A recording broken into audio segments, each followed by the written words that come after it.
زندگی یقیناً ہر شخص کی ہی مختصر ہے، اور جس خوش نصیب کو رمضان ملا اور اس میں اس نے خوب عبادت کر لی تو وہ بڑا نصیب والا ہے۔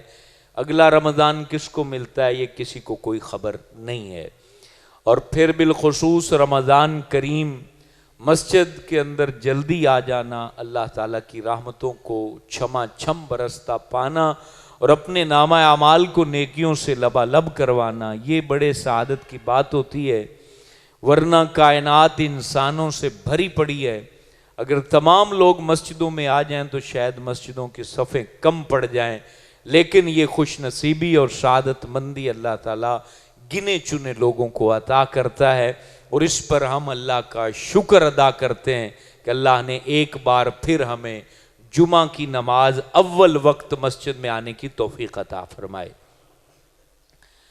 کیونکہ جب بھی نعمت ملے تو اس پہ شکر ادا کرنا چاہیے، اور سب سے بڑی نعمت یہی تو ہے جو اس ٹائم ہم بیٹھے ہوئے ہیں، اللہ کے گھر میں بیٹھے ہیں اور اللہ کے دربار میں بیٹھے ہیں اور جھولیاں پھیلا کے بیٹھے ہیں، اور اس امید پر بیٹھے ہیں کہ اللہ ہماری جھولی کو گوہر مراد سے بھرے گا، اور اللہ تعالیٰ کبھی بھی کسی کی امید کو ٹھکراتا نہیں ہے، رد نہیں کرتا ہے، اور وہ اپنے بندوں کو ضرور عطا کرتا ہے۔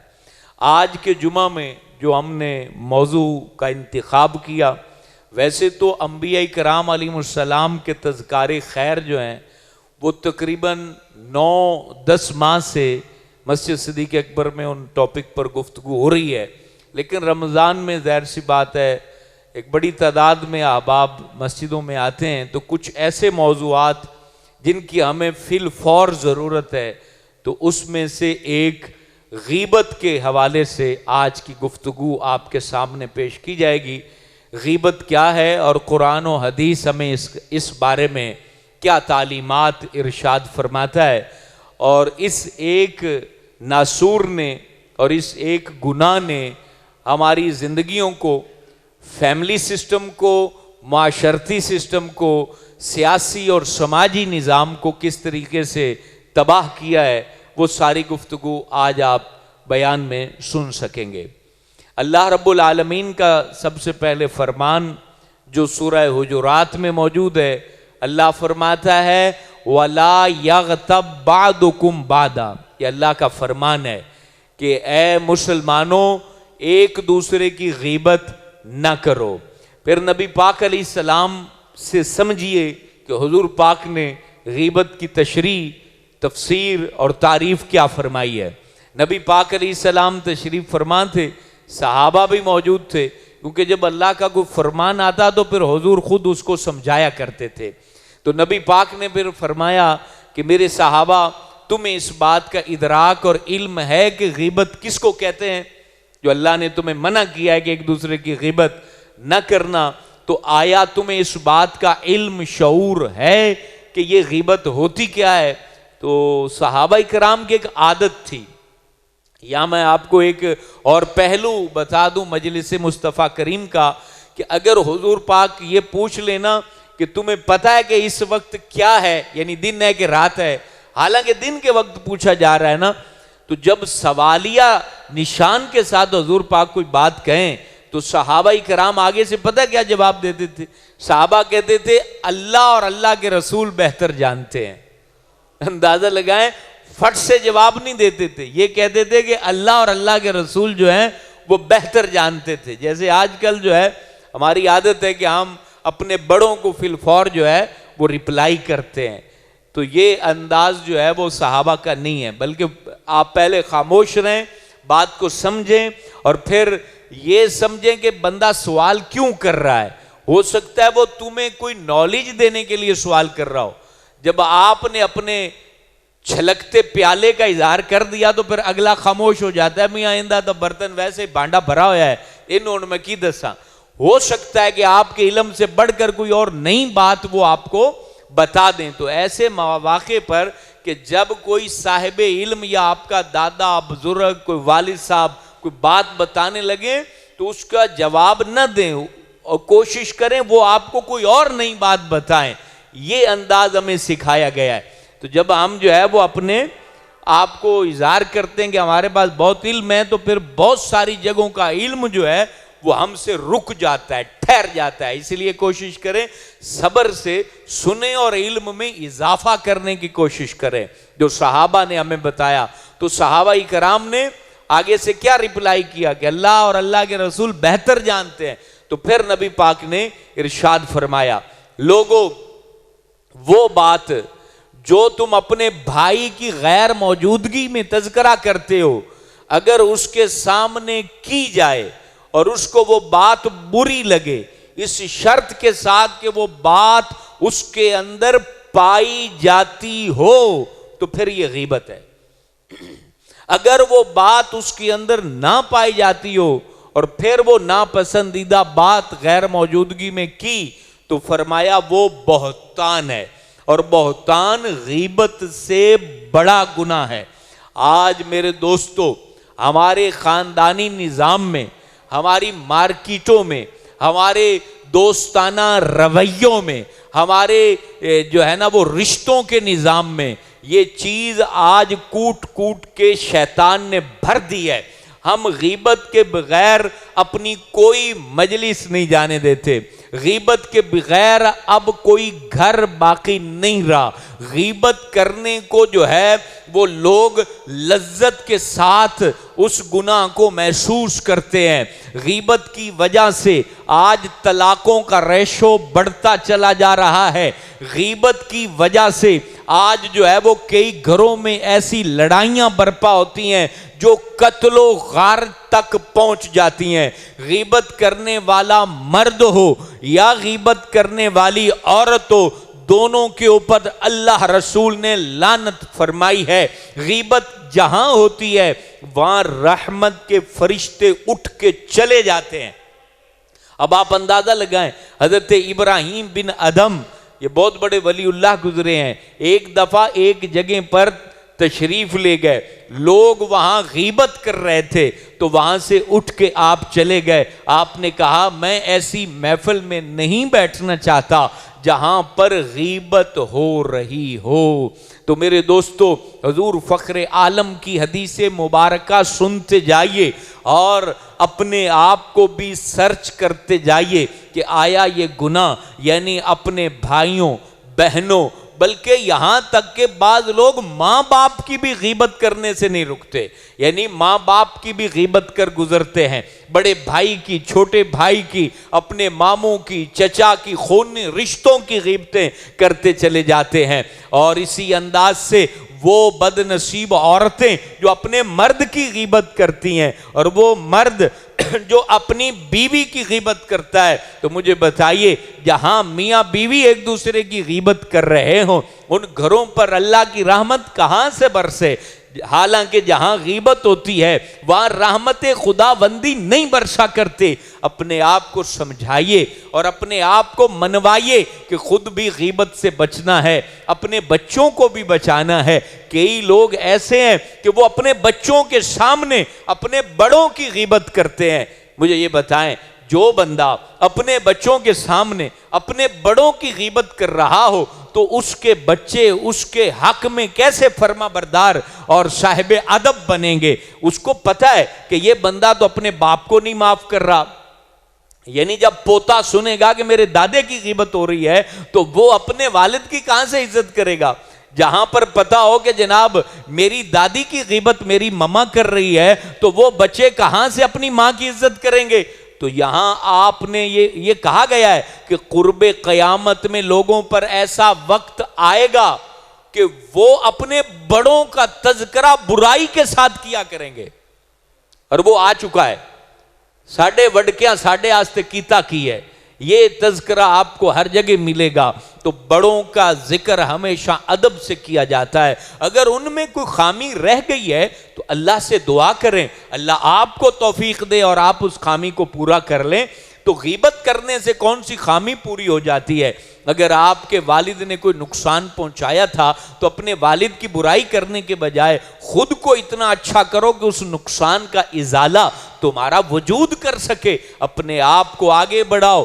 فرمایا گیا کہ کبھی بھی اونچا اڑنے کے لیے اور ترقی پانے کے لیے کامیاب لوگ روندا نہیں کرتے کسی کو، یعنی کسی کو روند کر خود اوپر چڑھنا یہ کوئی مردانگی نہیں ہوا کرتی. کسی کو ذلیل کر کے اپنی عزت کا تاج پہننا یہ بھی کوئی عظمت کی بات تھوڑی ہوا کرتی ہے. اپنی ویلیو بڑھانے کے لیے دوسرے کو ڈیگریڈ کرنا یہ کون سی عقل اور شعور کی بات ہے؟ اے لوگوں، عزت دینے والا بھی اللہ ہے، ذلیل کرنے والا بھی اللہ ہے، مقام دینے والا بھی اللہ ہے، مرتبے کی سیٹ پر پہنچانے والا بھی اللہ ہے. تمہیں جو ملا ہے وہ تمہاری قسمت تھی، تمہارا مقدر تھا. اس لیے اپنے مقدر کے اوپر یا تو اللہ کا شکر بجا لاؤ یا پھر اللہ سے عرض کرو کہ وہ مقدر کو اچھا کر دے.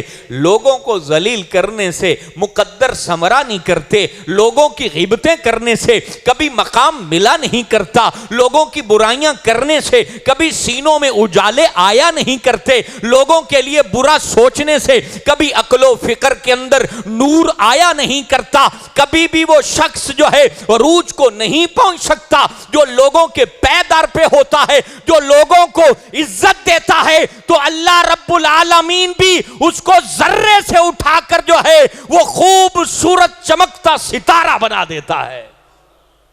آپ نے کبھی دیکھا ہے کامیاب لوگوں کو تو ٹائم ہی نہیں ہوتا، ان کے پاس وقت ہی نہیں ہوتا کہ ہم نے کسی کو ڈسکس کرنا ہے. یہ ناکام لوگ ہوتے ہیں کہ جناب بیٹھ جاتے ہیں فیس بک پہ بیٹھ گیا اور سب کی جو ہے نا وہ پوسٹوں کے اوپر جا کے برے برے کومنٹ کر رہے ہیں، جھگڑا کر رہے ہیں، لڑائی کر رہے ہیں.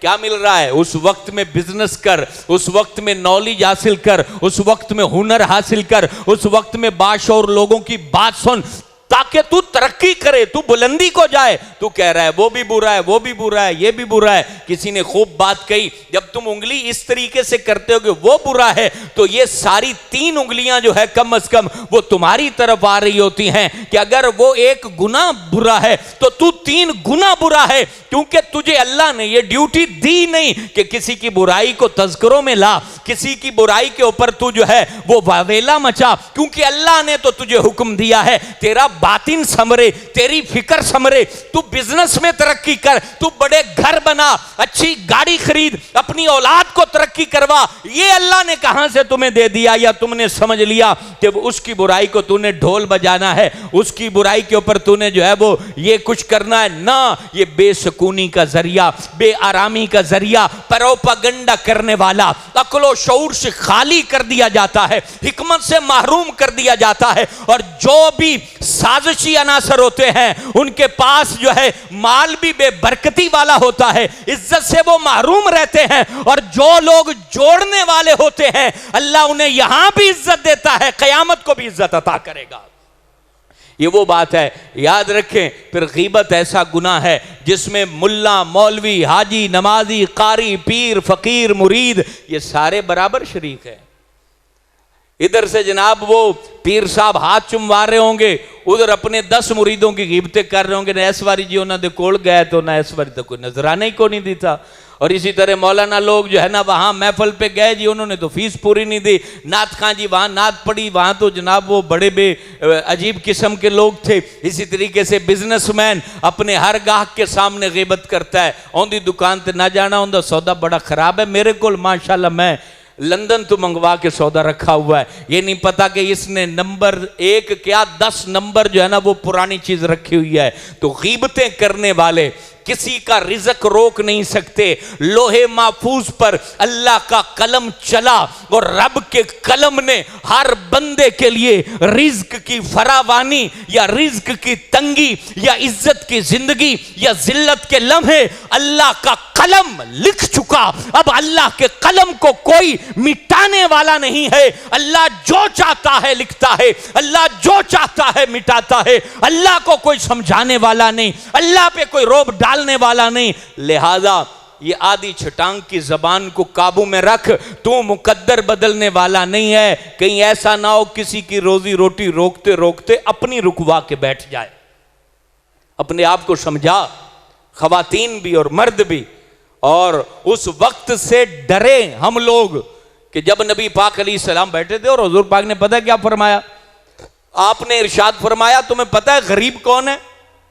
تو صحابہ نے عرض کیا کہ حضور آپ ہی بہتر جانتے ہیں، ورنہ ہم تو غریب اسے سمجھتے ہیں جس کے پاس پیسہ نہ ہو تو ہم کہتے ہیں وہ غریب ہے. تو نبی پاک علیہ السلام نے ارشاد فرمایا حقیقت میں غریب وہ ہے جو بہت ساری نیکیوں کا بوجھ لے کر میدان معاشر میں آئے گا، پہاڑوں کی مثل اس کی نیکیاں ہوں گی، لیکن غیبت اور ظلم کرنے کی وجہ سے اللہ کریم ان کی نیکیوں کو جن کی غیبت کی تھی یا جن پہ ظلم کیا تھا ان کے درمیان اللہ بانٹ دے گا۔ یہ نبی پاک علیہ السلام کا فرمان ہے۔ تو کیا فائدہ ہے بھی غیبت کرنے کا؟ اچھی بات کریں، کسی اچھے موضوع کو ڈسکس کریں۔ آپ اگر بزنس مین ہیں تو بزنس کے آئیڈیاز کو ڈسکس کریں۔ اگر آپ جو ہے وہ کسی شعبے کے اندر ماہر ہیں تو اس شعبے کے فن پر ڈسکس کریں۔ آپ مارکیٹ کو ڈسکس کریں، آپ دنیا کی جو ہے نا وہ بدلتی صورتحال اور اس میں جو ہے وہ کس انداز سے ہمیں اپنے آپ کو جو ہے سروائیو کرنا ہے اس کو ڈسکس کریں۔ آپ کا بچہ مثال کے طور پہ میٹرک پڑھ چکا ہے، اب آپ نے اس کو جو ایف ایس سی میں داخل کرانا ہے یا آپ نے اس کو کمپیوٹر کی فیلڈ میں بھیجنا ہے تو آپ اس کے ماہرین سے ڈسکس کریں۔ آپ کے پاس تو ٹائم ہی نہیں ہونا چاہیے کہ میرا بچہ ہے اور میں اس کو جو ہے وہ کس فیلڈ میں بھیجوں۔ تو اگر آپ نے کمپیوٹر کی فیلڈ میں بھیجنا ہے پھر اس پہ ڈسکس کریں کہ میں اس کو جو ہے وہ ڈیٹا انٹری میں ڈالوں، ویب سائٹ ڈیولپمنٹ میں ڈالوں، میں اس کو سافٹ ویئر جو ہے نا اس کے اندر سافٹ ویئر ڈیولپمنٹ میں ڈالوں، میں جو ہے وہ اس کو مزید آگے جو اس کے شعبے ہیں کون سے شعبے میں ڈالوں کہ 5 سال کے بعد وہ ایک بہترین ترقی یافتہ نوجوانوں میں اس کا شمار ہو، کوڈ انٹری کے اندر اس کو ڈالوں۔ تو یہ ساری چیزیں اگر ہم ڈسکس کریں، اپنے بچوں کا مستقبل، اپنے بچوں کے بہتری، وہ آگے چل کے کون سا کام اچھا کر سکتے ہیں، مالی طور پہ بھی وہ مستحکم ہو، وہ معاشرتی اور سماجی طور پہ بھی مستحکم ہو، اس چیز کو مجھے بتائیے۔ کون سا باپ ہے جس نے 1 گھنٹہ اپنے بچے کے مستقبل کے لیے ڈسکشن کی ہو؟ بس یہی جناب، اگر بچے کے نمبر اچھے آ گئے تو اس کی ذمہ داری ہے کہ اس نے باقی خاندان کے بچوں کو ذلیل کرنا ہے۔ ہاں جی، ساڑھے پتر تے دیاں تا بڑے ہی پڑے جا رہے ہیں، انہوں نے تا ماشاءاللہ ریکارڈ قائم کر دیے ہیں، اور وہ میرا بھائی ہے اس کے بچے نالائق ہیں، میری بہن ہے یہ تذکرہ کرنے کا کیا فائدہ ہے؟ دنیا بدل چکی ہے۔ ہم کیوں اس وقت رو رہے ہیں؟ کیونکہ کبھی ہم نے اپنی جگہ کو محسوس نہیں کیا کہ ہم کہاں کھڑے ہیں، ہمیں آگے کہاں جانا ہے، کبھی اس کے اوپر ہم نے جو ہے ڈسکشن نہیں کی ہے۔ ہم جو ہے اگر اپنے بچوں کو یہ دیکھیں، یہ بونگا حیات سے ملتان تک یہ جتنے ایریاز ہیں، ان کے ہاں کے لوگ باہر ممالک میں سیٹل نہیں ہیں، ان کے ہاں کے لوگ جو ہے وہ بڑی ڈگریز یعنی P H D holder, M B B S اور اس طریقے سے جو ہے وہ ایم سی ایس اور بی سی ایس اور اس کے اندر جو ہے وہ نام کمانے والے کیوں نہیں ہیں؟ کیونکہ ہم لوگ یہیں پر رکے ہوئے ہیں۔ اس کو گرانا ہے، اس کو مٹانا ہے، اس کی ٹانگ کھینچنی ہے، اس کو گھسیٹنا ہے۔ خود کو بدلو، اپنے انداز کو بدلو، اپنے طریقوں کو بدلو، اور یہ بات یاد رکھو، نہ کوئی مولوی تمہیں مقام دلا سکتا ہے، نہ کوئی پیر صاحب جس کے پیچھے بھاگ رہے ہو کہ یہ پیر تویز دے گا اور میں ادھر سے ادھر ہو جاؤں گا۔ پیر کا تویز جو ہے تمہیں ادھر سے ادھر نہیں کر سکتا۔ اب فکر بدلنی ہوگی، سوچ بدلنی ہوگی، اپنے آپ کو بدلنا ہوگا، اپنے بچوں کو جو ہے تیار کرنا ہوگا کہ تمہیں جو ہے وہ ترقی کرنی ہے، عروج پہ جانا ہے۔ یہ زندگی ایک دفعہ ملی ہے، بار بار اللہ زندگی نہیں دے گا۔ اس زندگی کے اندر تمہیں جو ہے اس مقام تک پہنچنا ہے کہ کم از کم 10-15 سال کے بعد تم اپنے خاندان کے یتیموں کی بھی پرورش کر رہے ہو، تمہیں اللہ تعالیٰ اچھا مکان بھی دے اور تمہاری بہن بیٹیاں بھی تم سے آ کے اپنے لیے مدد طلب کریں۔ اس طرح کے بنو، ایسے نہ بنو کہ وقت ضائع کر دیا، لمحے ضائع کر دیے اور غیبت اور بہتان تراشی کے اندر اپنی جوانی کو ہلاک و برباد کر دیا۔